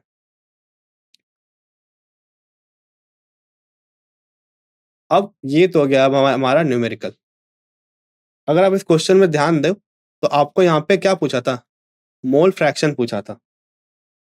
ठीक है, आपको यहाँ पे मोल फ्रैक्शन पूछा गया था, sorry number of millimoles पूछा गया था। नंबर ऑफ मिली मोल्स पूछा गया था, हमने यहाँ पे मास कैलकुलेट कर दिया था। तो इसको आप कैलकुलेट कर लोगे तो आपको अपना आंसर मिल जाएगा। अगर आपको बोला जाए कि यहाँ तो हमें नंबर ऑफ मोल्स मिलेगा N2 का, मिली मोल्स में कन्वर्ट करने के लिए क्या करेंगे? 10⁻³ से 10⁻³ से मल्टीप्लाई कर देंगे, इससे हमारा मिलीमोल्स निकल जाएगा। अब कुछ एप्लीकेशन की बात करते हैं हेनरी लॉ के। क्या बात करते हैं? एप्लीकेशन की बात करते हैं हेनरी लॉ की। तो हमने जब स्टार्टिंग किया था discussion gas in a liquid का, तभी मैंने कहा था कि हमारे पास जो सबसे कॉमन एग्जांपल है वो है CO2 डिसॉल्व्ड इन सॉफ्ट ड्रिंक। और इसको डिसॉल्व करने के लिए हम क्या करते हैं? हाई प्रेशर डालते हैं, जो कि एक सिंपल हेनरी लॉ का एप्लीकेशन है, क्योंकि हेनरी लॉ कहता है कि प्रेशर बढ़ाने से क्या होगा? सॉल्युबिलिटी बढ़ेगी और हमें मोर नंबर्स ऑफ क्या करने हैं? CO2 डिसॉल्व करने हैं। अब नेक्स्ट जो हमारा एक बहुत इंपॉर्टेंट एप्लीकेशन है वो है स्कूबा ड्राइवर्स के लिए। तो स्कूबा ड्राइवर्स क्या होते हैं? वो स्कूबा ड्राइवर्स ओशियंस के अंदर डीप ओशियंस के अंदर क्या करते हैं? डाइव करते हैं, अंदर क्यों जाते हैं, है ना? ताकि नीचे जा करके मिनरल्स और ऑयल वगैरह का पता लगा सके कि वहाँ किस तरह के मिनरल्स अवेलेबल है। अब सी लेवल जो हम जिस लेवल पे हम लोग रहते हैं उस पे एटमॉस्फेरिक प्रेशर होता है 1 एटीएम। अगर आप उस हाँ, से लेवल से अगर ऊपर जाओ, एक सिग्निफिकेंट अमाउंट ऑफ हाइट ऊपर जाओ, तो प्रेशर क्या होता है? घट जाता है, जो कि आपको ऑब्जर्व भी होगा। अगर आप सेम चीज़ उल्टे डायरेक्शन में जाओ, मतलब कि ओशन के अंदर जाओ, मतलब हाइट कम करो, तो क्या होगा? प्रेशर बढ़ते जाएगा। क्या होगा? प्रेशर बढ़ते जाएगा। अब प्रेशर बढ़ेगा तो क्या होगा? हमें पता है कि प्रेशर बढ़ाने से गैस की सॉल्युबिलिटी बढ़ती है। किसमें? लिक्विड में। अब हमारे अंदर जो लिक्विड हमारा बॉडी मैक्सिमम लिक्विड से ही बना हुआ है, ओके? जिसमें ब्लड कंटेंट है वगैरह-वगैरह बहुत सारी चीज़ें हैं। तो जैसे ही हम ओशियन के अंदर जाते हैं डीप में, तो क्या होता है कि जो नाइट्रोजन गैस प्रेज़ेंट होते हैं, वो हमारे क्या कहते हैं ब्लड में डिसॉल्व हो जाते हैं, प्रेशर बढ़ाने के कारण। क्योंकि हेनरी लॉ यही कहता है कि प्रेशर बढ़ाने के कारण मोल फ्रैक्शन बढ़ जाएगा या फिर सॉल्यूशन में अमाउंट ऑफ जो गैस डिसॉल्व है वो बढ़ जाएगा। तो नाइट्रोजन गैस डिसॉल्व हो जाते हैं। अब जैसे ही ये डाइवर्स ऊपर की ओर आते हैं, तो फिर क्या होता है कि हमारा जो भी गैस जो भी डिसॉल्व था, वो तुरंत ही बाहर आ जाता है अचानक से। तुरंत ही बाहर आया था, जिसके कारण जिस भी स्पेस से वो बाहर आया वहाँ पे एक वैक्यूम क्रिएट हो जाता है और बबल्स बन जाते हैं। ठीक है? It led to the formation of nitrogen in the blood. It led to the formation of bubbles of nitrogen in the blood. ठीक है? तो इसके लिए इसको काउंटर करने के लिए क्या किया? हमने हीलियम गैस भर दी। क्या किया? हीलियम गैस भर दी। और आपने अभी तुरंत देखा कि हीलियम गैस जो होता है वो सबसे लेस सॉल्युबल होता है। ठीक है? क्योंकि उसकी केएच वैल्यू बहुत ही हाई होती है। अब हीलियम गैस के कारण क्या होगा? To avoid the bends as well as toxic effect, इसके कारण एक मेडिकल इश्यू होती है, जो ये बबल्स बनते हैं उसे बेंड्स कहते हैं, है ना? तो इसको हटाने के लिए क्या करते हैं हम? 11.7% हीलियम डाल देते हैं। क्या करते हैं? 11.7% हीलियम डाल देते हैं और नाइट्रोजन की मात्रा क्या करते हैं? कम कर देते हैं। फिर नाइट्रोजन के अमाउंट को कम कर देते हैं। और हीलियम जो होता है, in comparison to heavier gases less soluble होता है। तो यहाँ आप एक डायरेक्ट एप्लीकेशन देख सकते हो हेनरीज लॉ का। ये तो हो गई एक बात। अब जैसा मैंने पहले डिस्कस किया था कि हायर एल्टीट्यूड में क्या होता है? ये चीज़ उल्टी होती है। हायर एल्टीट्यूड में ये चीज़ उल्टी होती है। क्या होती है? जैसे ही हम ऊपर की ओर जाते हैं, तो हमारा जो भी गैस डिसॉल्व है वो कम हो जाता है। और आपको पता है कि ऑक्सीजन की मात्रा या फिर ऑक्सीजन का अमाउंट जो हमारे ब्लड में प्रेज़ेंट है वो बहुत इम्पोर्टेंट है हमारे सर्वाइवल के लिए। तो जैसे-जैसे हम ऊपर की ओर जाते हैं, तो वो जो ऑक्सीजन डिसॉल्व हमारे ब्लड में वो कम होते आता है। फिर ऑक्सीजन या फिर कह सकते हैं कि ऑक्सीजन कंटेंट हमारे ब्लड में कम होते आता है, जिसके कारण से ब्लड जो है हमारे ब्रेन तक नहीं पहुँच पाता और हमारा ब्रेन सही तरीके से फंक्शन नहीं कर पाता है। और इस मेडिकल कंडीशन को हम एनोक्सिया कहते हैं। इसके कारण हमारे सोचने और समझने की जो शक्ति होती है वो कम हो जाती है, क्योंकि दिमाग क्या होता है? काम करना बंद कर देता है हायर एल्टीट्यूड पे। तो वही चीज़ यहाँ मेंशन्ड है, at higher altitude the partial pressure of oxygen decreases, क्योंकि एटमॉस्फेरिक प्रेशर घट रहा है और जिसके कारण एक लो कंसंट्रेशन हो जाता है किसका? ऑक्सीजन का ब्लड में and tissues of animal eight tissues of people at high altitude. और इसी लो ब्लड ऑक्सीजन के कारण क्लाइंबर्स कमजोर पड़ जाते हैं, क्योंकि ऑक्सीजन कम पहुंचती है शरीर तक या फिर कम different different part body parts तक। और इस सिम्टम को हम क्या कहते हैं? एनोक्सिया। अभी तक हमने जो भी चीज़ पढ़ी वो था प्रेशर से रिलेटेड, मतलब effect of pressure of on solubility of gas in a liquid, जिसे हम फॉर्मुलेट किया हमने हेनरीज लॉ की मदद से। अब हम टेम्परेचर का इफेक्ट देखेंगे गैस की सॉल्युबिलिटी का। ठीक है, कि कैसे टेम्परेचर गैस की सॉल्युबिलिटी को इफेक्ट करता है लिक्विड में। तो solubility of a gas in liquid decreases with rise in temperature, एक डायरेक्ट स्टेटमेंट है कि अगर आप टेम्परेचर बढ़ाओगे तो सॉल्युबिलिटी गैस की घट जाएगी, क्योंकि मॉलिक्यूल्स की काइनेटिक एनर्जी बढ़ जाएगी और वो इजीली अपने लिक्विड स्टेट से बाहर आ जाएंगे। So when dissolved the gases molecules are present in liquid phase, है ना, ये तो बात है। The process of dissolution can be considered similar to condensation and heat is evolve in this process. क्या लिखा हुआ है कि आप जब भी किसी गैस को वाटर में या फिर लिक्विड फेज में मिलाते हो तो वो गैस एक तरीके से क्या हो जाती है, गैस फॉर्म में नहीं रहती, लिक्विड फेज में पहुंच जाती है। और गैस टू लिक्विड कन्वर्जन को हम कंडेंसेशन कहते हैं। और कंडेंसेशन जो जनरली होती है उसमें हीट रिलीज होता है ना। अब हीट रिलीज होता है तो अगर अगर आप टेम्परेचर बढ़ाओगे तो हीट तो उसको थर्मल एनर्जी मिलेगी, और उसी थर्मल एनर्जी को लेकर के वो क्या करेगा, अपने लिक्विड फेज से बाहर आ जाएगा और सॉलिड और गैसियस फेज में चला जाएगा। और इस प्रोसेस को हम क्या कहते हैं, इस प्रोसेस को हम वापस कहते हैं डिसॉल्यूशन। तो हो गया हमारा मिलना, और इसके उल्टा हो जाता है क्योंकि हमने क्या किया, टेम्परेचर बढ़ा दिया। तो ये सिंपल एक ली चाइटरले प्रिंसिपल का दोबारा से एक एप्लीकेशन है कि क्योंकि हमारा जो सॉल्युबिलिटी ऑफ गैस है, फिर गैस की जो मिलने की जो प्रक्रिया होती है वो हमेशा एक्सोथर्मिक होती है, इसलिए टेम्परेचर बढ़ाने से क्या होगा, वो गैस रिलीज हो जाएगी। अब नेक्स्ट एक क्वेश्चन है, H2S, a toxic gas with rotten egg-like smell, is used for the qualitative analysis। तो ये गैस एक्सपेरिमेंट के दौरान यूज होती है। होता क्या है, एक सर्टेन टाइप ऑफ रिएक्शन के दौरान ये H2S गैस रिलीज होती है, और ये इनकी जो ये होती है एरोमा होती है वो होती बुरी होती है, just like the rotten leg. और इससे हम पता कर लेते हैं कि उसमें वो चीज या फिर जिस भी हम एलिमेंट के लिए देख रहे हैं वो है कि नहीं। अब जो H2S गैस की जो सॉल्युबिलिटी होती है वाटर में वो होती है 0.195 m। मतलब हमारे पास ये क्या दिया हुआ है, मोलैलिटी दे रखी है हमें। क्या दे रखी है, मोलैलिटी 0 पॉइंट, क्योंकि ये स्मॉल m मोलैलिटी रिप्रेजेंट करता है 0.195। ये हमारी मोलैलिटी दे रखी है, और हमें क्या कैलकुलेट करना है, हेनरी लॉ कांस्टेंट। अब इसके लिए हमें क्या क्या चाहिए, प्रेशर चाहिए, ठीक है, और क्या चाहिए, काई चाहिए। तो हमने पहले ही कहा कि ये स्टैंडर्ड टेम्परेचर प्रेशर है ना। तो प्रेशर कितना हो जाएगा, 1 atm हो जाएगा। वेरी क्लियर, कोई प्रॉब्लम नहीं है इसमें। प्रेशर क्या हो जाएगा, 1 atm हो जाएगा। काई कैसे कैलकुलेट करेंगे हम, तो यहाँ हमें मोलैलिटी दे रखी है।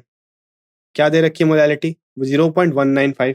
अब मोलैलिटी का मतलब क्या हुआ कि 0.195 मोल्स आर डिजॉल्व्ड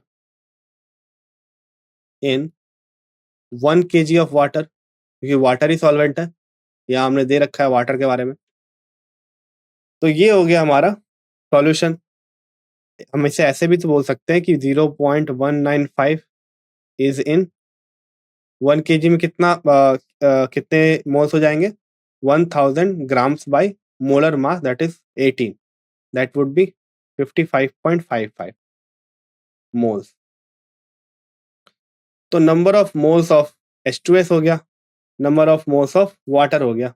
अब आप आराम से मोल फ्रैक्शन कैलकुलेट कर लो H2S का, जिसका फॉर्मूला क्या होता है, N ऑफ H2S क्या हो जाएगा, सॉरी काई ऑफ H2S क्या हो जाएगा, number of moles of H2S by number of moles of H2S plus number of moles of H2O।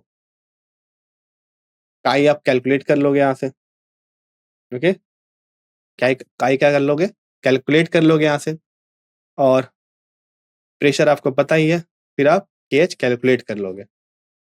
तो चलिए इसका सोल्यूशन देखते हैं।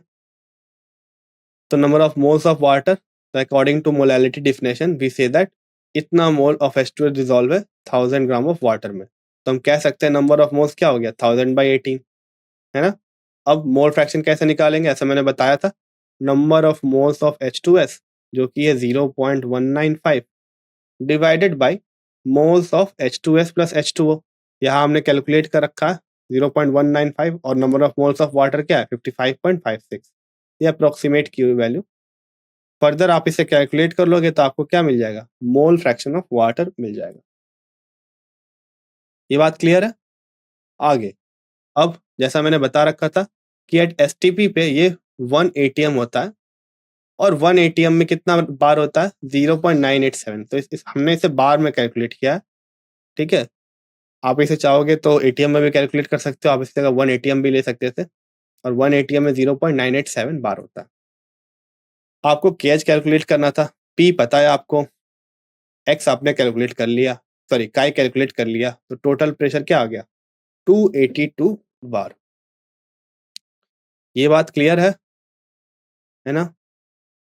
तो इसी के साथ हमने क्या क्या कंप्लीट कर लिया, हेनरीज लॉ देख लिया। हेनरीज लॉ किसके लिए एप्लीकेबल है, तो यहाँ जो सबसे ज्यादा कंफ्यूजन होती है बच्चों के बीच कि किस फॉर्मूला को किस जगह अप्लाई करना है, तो सबसे इंपॉर्टेंट बात जो आज की मैं कहूंगा वो ये है कि solubility of gas in a liquid की जब हम बात करते हैं तभी हम कहते हैं कि हेनरी लॉ क्या है, एप्लीकेबल है। किसके लिए, solubility of gas in a liquid, तभी क्या है हेनरी लॉ एप्लीकेबल है। तो ये सबसे इंपॉर्टेंट बात है ना। आगे चल के आप बहुत सारे चीज देखेंगे, मतलब बहुत तरीके के सॉल्यूशंस देखोगे। गैस इन लिक्विड देख लिया आपने, सॉलिड इन लिक्विड देख लिया, अब आगे लिक्विड इन लिक्विड देखोगे, उसकी भी कुछ खुद की प्रॉपर्टीज होंगी, ठीक है। उस पर एक डिफरेंट लॉ लगेगा जिसे हम रॉल्स लॉ कहते हैं, इसके बारे में आगे पढ़ेंगे। तो ये बात अभी के लिए ज्यादा इंपॉर्टेंट है। अब कल बच्चों ने पूछा था कि नॉर्मेलिटी को अच्छे से डिफाइन कर दो, तो मैंने सोचा कि उसे दोबारा से एक्सप्लेन करने से अच्छा है कि हम इसे एक न्यूमेरिकल की मदद से नॉर्मेलिटी को समझने की कोशिश करते हैं, ठीक है। तो हमारे पास एक क्वेश्चन बच रहा है हमारे पास इसका, तो पहले हम इस हेनरीज लॉ के क्वेश्चन को सॉल्व कर लेते हैं, फिर एक नॉर्मेलिटी का क्वेश्चन है इसके बाद। तो ये क्वेश्चन क्या कहता है कि Henry law constant for CO2 in water दे रखा है हमें कितना 1.67 इंटू 10⁸ पास्कल। यूनिट्स बहुत ही इंपॉर्टेंट होता है न्यूमेरिकल में, है ना, यूनिट्स बहुत इंपॉर्टेंट होते हैं। Temperature at 298 kelvin, calculate the quantity of CO2 in 500 ml of water. और सोडा वाटर का जो प्रेशर दे रखा है of soda water when packed under 2.5 ATM, मतलब प्रेशर कितना दे रखा है 2.5 एटीएम, किसका, सोडा वाटर का। मैं एस से इसे रिप्रेजेंट कर रहा हूँ। तो सबसे पहले हमारे पास हेनरी लॉ अप्लाई करने के लिए 3 चीजों की जरूरत होती है, मोल फ्रैक्शन, KH और PS आधा फीट प्रेशर। तो हम यहाँ चाहेंगे तो काई आराम से कैलकुलेट कर सकते हैं अपने हेनरी लॉ से। तो chi will be equals to pressure by KH। Pressure अभी हमने तुरंत देखा 1.678 इंटू 1.678 इंटू 10⁸ तो इसे पहले आपको कन्वर्ट करना होगा पास्कल से बार में, ठीक है। और CO2 का प्रेशर दे रखा है 2.5 एटीएम। तो आप एटीएम को पास्कल में कैसे कन्वर्ट करोगे बताओ, तो 10⁵ से मल्टीप्लाई करके सिंपली। तो ये किस में आ जाएगा, फिर पास्कल में आ जाएगा। तो अब इसके यूनिट्स कैंसल आउट हो जाएंगे और आपको यहाँ से आपका मोल फ्रैक्शन कैलकुलेट हो पाएगा। एक बार आपने मोल फ्रैक्शन कैलकुलेट कर लिया, अब आपको क्या कैलकुलेट करना था कि 500 ml ऑफ सोडा वाटर में कितना अमाउंट ऑफ CO2 प्रेजेंट है। तो हम दोबारा से उसी फॉर्मुलेशन को अप्लाई करेंगे जो भी हमने देखा था कि क्योंकि सॉलिड पार्टिकल्स बहुत ही कम अमाउंट में प्रेजेंट है, तो हम काई ऑफ CO2 को लिख सकते हैं number of moles of CO2 divided by number of moles of H2, क्योंकि CO2 का अमाउंट क्या है, बहुत ही कम है एज कम्पेयर टू H2। तो देयरफॉर हम इसे ऐसे लिख सकते हैं, number of moles of CO2 will be equals to chi of CO2 multiplied by N of H2O। अब इस फॉर्मूले को अप्लाई करना हमें, क्योंकि हमें नंबर ऑफ क्या निकालना है, मोल्स निकालना है, या फिर यहाँ पे क्वांटिटी दे रखी तो हमें मास ऑफ CO2 निकालना है बेसिकली। तो इसके लिए हमें number of moles of H2O चाहिए होगा। Number of moles of H2O कैसे निकलेगा? तो इन्होंने दे रखा है कि सोडा वाटर का जो अमाउंट है वो है 500 ml, ठीक है, 500 ml। अब देखो यहाँ पे बहुत सारे अप्रोक्सीमेशंस लगते हैं लगातार। अब जो दूसरा अप्रोक्सीमेशन वो ये लगेगा कि आप सोचोगे कि सोडा वाटर का दे रखा है, वाटर का थोड़ी दे रखा, तो आप कैसे कैलकुलेट करोगे फिर नंबर ऑफ मोल्स? तो जो गैस जब हम डिसॉल्व करते हैं उसके कारण जो वॉल्यूम में चेंज आता है वो नेग्लिजिबल आता है। तो आप काइंड ऑफ कह सकते हैं कि volume of solution is approximately equals to volume of water.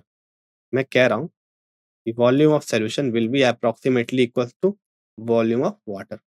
तो इस अप्रोक्सीमेशन को यूज करते हुए हम कह सकते हैं कि 500 ml हम वाटर की बात कर रहे हैं।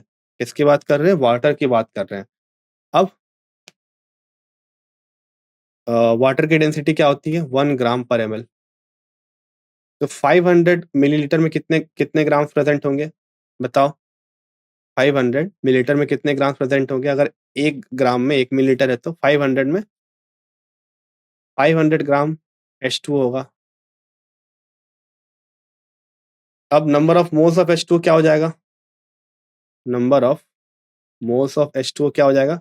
Given mass that is 500 divided by molar mass that is 18। So this would give you the number of moles। अब आप इस वैल्यू को यहाँ पुट कर दो, आपको अपना final number of moles of CO2 निकल जाएगा। एक बार number of moles of CO2 निकल गया तो आप उसके मोलर मास से मल्टीप्लाई कर दोगे फर्दर, तो आपका मास निकल जाएगा। चलिए इसको देखते हैं। KH दे रखा हमारे पास, है ना? आपने प्रेशर को क्या कर दिया? कन्वर्ट कर दिया पास्कल्स में। ये अप्रोक्सीमेशन आप ले भी सकते हो, नहीं भी ले सकते हो, क्वेश्चन पे डिपेंड करता है। अगर दिया हुआ है तो ठीक है, नहीं तो आप सिर्फ 10⁵ से मल्टीप्लाई करके भी अप्रोक्सीमेट कर सकते हो, क्योंकि फाइनल वैल्यू देखो उसी के अप्रोक्स आ रहा है ना? फर्दर आपने क्या किया, यहाँ से एक्स कैलकुलेट कर लिया, दैट इज 0.00152। आप देख सकते हो कितना कम अमाउंट ऑफ CO2 प्रेजेंट है, या फिर मोल फ्रैक्शन कितना कम है CO2 का। तो इसी कारण से हमने इस फॉर्मूले को अप्रोक्सीमेट कर दिया यहाँ तक। फर्दर हमने ये मान लिया कि जो अमाउंट ऑफ सॉल्यूशन है वही अमाउंट ऑफ वाटर है। तो 500 ml ऑफ सोडा वाटर में वॉल्यूम ऑफ वाटर भी क्या हो जाएगा? 500, क्योंकि negligible amount of soda is present. Okay, अब 500 ml में 500 ग्राम होगा, क्योंकि 1 ग्राम पर ml होता है डेंसिटी, होती है डेंसिटी वाटर की। तो that would B 500 gram of water in 500 ml of water. Okay, अब 500 ग्राम में मोल्स कितना होगा? Given mass by molar mass, that would give you 27.78। आपने नंबर ऑफ मोल्स निकाल लिए, ठीक है, एक्स यहाँ से निकाल लिया, काई हमने निकाल रखा है। अब आप CO2 यहाँ से निकाल सकते हो। एक बार आपने CO2 कैलकुलेट कर लिया, फिर आप इसके मोलर मास से इसको मल्टीप्लाई कर दो, that would give you your number of mass of CO2 that is present in 500 ml of soda water. Is it clear? Okay, अब बात करते हैं इस क्वेश्चन की, जो कि है नॉर्मेलिटी से रिलेटेड। किससे रिलेटेड है? नॉर्मेलिटी से। सबसे इंपॉर्टेंट फॉर्मूला नॉर्मेलिटी का जो है वो है N1V1 is equals to N2V2। ये फॉर्मूला हम जनरली देखते हैं, और यहाँ N1 क्या होता है? M1 into N factor into V1। इसी तरीके से M2 into N factor into V2। अब क्वेश्चन क्या पूछ रखा हमें? क्वेश्चन हमने पूछ रखा है कि हमारे पास 11.6 ml of 30 m molar solution sulphuric acid है। जो हमारे पास पहला सॉल्यूशन है उसमें 11.63 ml है, 3.0 ml molar solution sulphuric acid का। सल्फ्यूरिक एसिड का फॉर्मूला H2SO4। ये क्यों लिखा मैंने अभी पता चलेगा थोड़ी देर में, ठीक है। अब हमें इस चीज को न्यूट्रलाइज करना है, और हमारे पास 25 ml है NaOH सॉल्यूशन का। तो हम वो 25 ml किस कंसंट्रेशन में ले ताकि ये से कंप्लीटली न्यूट्रलाइज कर सके। तो बेसिकली हमें नॉर्मेलिटी इक्वल करनी है, मतलब अगर मैं किसी दो चीज को कंप्लीटली रिएक्ट करना है तो दोनों के इक्विवेलेंट बराबर होने चाहिए, तभी ये चीजें पूरी रिएक्ट करेगी। क्योंकि एक H2SO4 जो है वो 2NaOH से रिएक्ट करता है ना? क्योंकि एक H2SO4 दो H रिलीज करता है। तो हम कहेंगे कि इनका इक्विवेलेंट और इनका इक्विवेलेंट सेम हो जाएगा, तभी ये रिएक्शन फॉरवर्ड करेगी। ठीक है? तो सबसे पहले अगर हम फर्स्ट कंडीशन मान ले इसे, तो हमारा मोलैरिटी क्या दे रखा है पहले केस में? 3.0 मोल। वॉल्यूम क्या दे रखी है? 11.6। ठीक है? 11.6। अब बात बच गई कि एन फैक्टर क्या होगा। तो देखो, क्योंकि ये एसिड बेस रिएक्शन है तो इसमें हम एसिडिटी या बेसिसिटी को हम लोग मानते हैं कि वही उसका क्या है, एन फैक्टर है। तो इस केस में इसका जो एन फैक्टर हो जाएगा वो हो जाएगा 2, क्योंकि एक H2SO4 दो H प्लस रिलीज कर सकता है, इसीलिए इसका एन फैक्टर क्या हो जाएगा, 2 हो जाएगा। अब फर्दर M2 हमें पता नहीं, कैलकुलेट करना हमें। एन फैक्टर क्या हो गया हमारा, बताओ? NaOH है, एक बार में वो एक ही OH माइनस रिलीज कर सकता है, तो ये क्या हो गया, 1 हो गया। V2 दे रखा है 25 ml। अब मैंने मिलीलीटर को लीटर में चेंज करने की जरूरत नहीं, क्योंकि दोनों साइड क्या है, ml ही है। तो M2 फाइनली क्या निकल के आ जाएगा, M2 would be finally equal to 3.0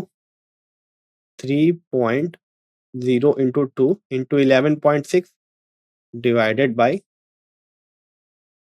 1 into 25.0, 1 into 25.0।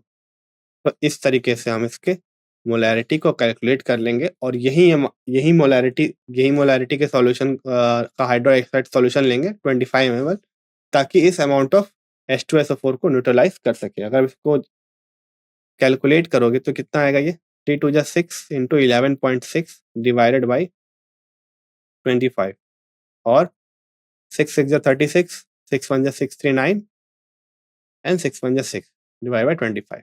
Further मैं इसे नीचे ले आता हूँ, 25 2 50, 19 196।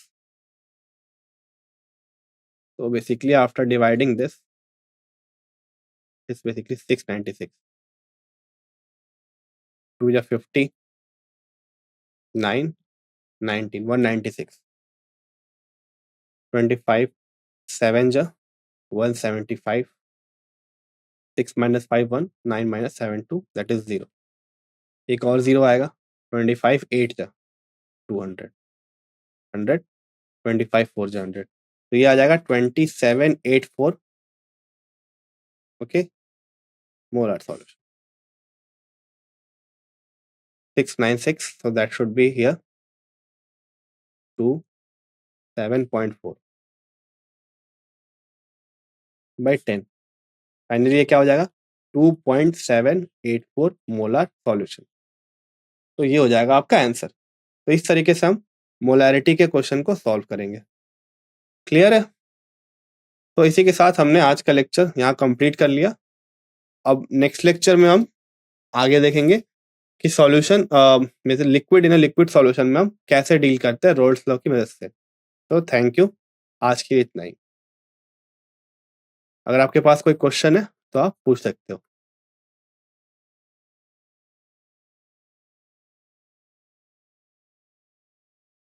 ओके, एन फैक्टर क्या होता है? तो देखो, एन फैक्टर बेसिकली अगर आप बात करो तो डिफरेंट डिफरेंट केसेस में, फिर डिफरेंट डिफरेंट कंपाउंड में डिफरेंट होता है। ऐसे अगर आप H2SO4 की बात करो तो इसकी जो एसिडिटी होती है उसे हम एन फैक्टर कंसिडर करते हैं। तो इस केस में क्या हो जाएगा, 2 हो जाएगा। अगर आप कोई दूसरा और बेस ले लो तो इसमें हम बेसिसिटी लेंगे, इस केस में एन फैक्टर क्या हो जाएगा, 2 हो जाएगा। तो ये अमाउंट ऑफ H प्लस जो रिलीज कर रहा है H2SO4 वही हमारा क्या होता है, एन फैक्टर होता है।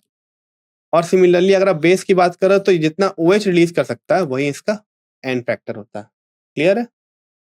तो ये होता है हमारा एन फैक्टर। आप और भी एग्जांपल्स ले सकते हो, बताओ कौन से एग्जांपल लूं? जैसे कि अगर आप चाहो तो HCl लो, HCl में एन फैक्टर क्या हो जाएगा, 1 हो जाएगा, क्योंकि ये एक ही H प्लस रिलीज कर सकता है। क्लियर है ये बात? तो हमने जो अभी एग्ज़ाम्पल देखा था उसमें हमने H2SO4 लिया था और NaOH लिया था। NaOH पास एक ही OH है, इसलिए इसका n फैक्टर क्या हो गया था? 1 हो गया था। जबकि H2SO4 प्लस 2 H है, इसके लिए n फैक्टर क्या हो गया? 2 हो गया। तो ये हमारा n फैक्टर होता है। ठीक है? ठीक है, थैंक यू स्टूडेंट।